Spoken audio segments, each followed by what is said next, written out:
Okay, folks, so let's say I have this problem. I've recorded a video in Screencast-o-Matic, and I've recorded my stop motion animation, but I want to put them together as one video. You may want to do this with your medicine wheel presentation. Maybe you have the great stop motion animation of everything you did with your shadow stick, and you have an explanation of where you feel like you are on the wheel. How do you get those two together? Well, you can do this pretty easily using Screencast-o-Matic. So I have Screencast-o-Matic open, and I've recorded a video of me talking. And I also have my super cool video here. That's my stop motion animation, and I want to put them together. Easy enough. What I'm going to do is I'm going to figure out where I want this in my video. It turns out I kind of want it at the end here. So I'm going to, using the Screencast-o-Matic desktop editor, I'm going to click on Tools. And it's already, you can see it's already there for me right now.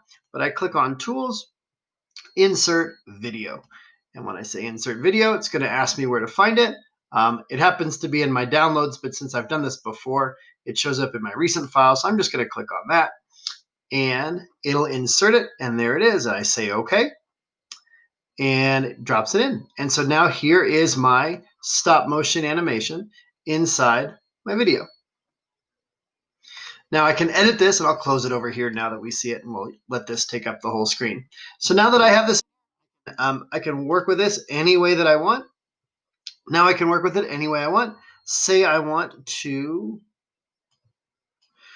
do a crop to it. I can click on it here and kind of edit it up a little bit. I don't like that there's desk around what I did here, so I'll crop that down, clean it up just a little bit. I could do this with images and everything too. Let's get rid of my fingers there. Clean that up. And now let's resize the whole thing so it takes up the whole page. Oh, it looks like I still have my fingers in there. I'll get rid of those in a second.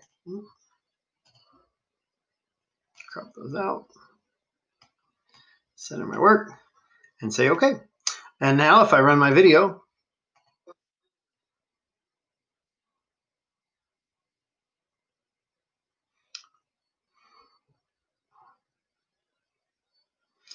and there we go. So just like any other video, once you're done with it in Screencast-o-Matic, you hit done and you hit save as a video file. Once I do that, I have my video done and we can move on from there.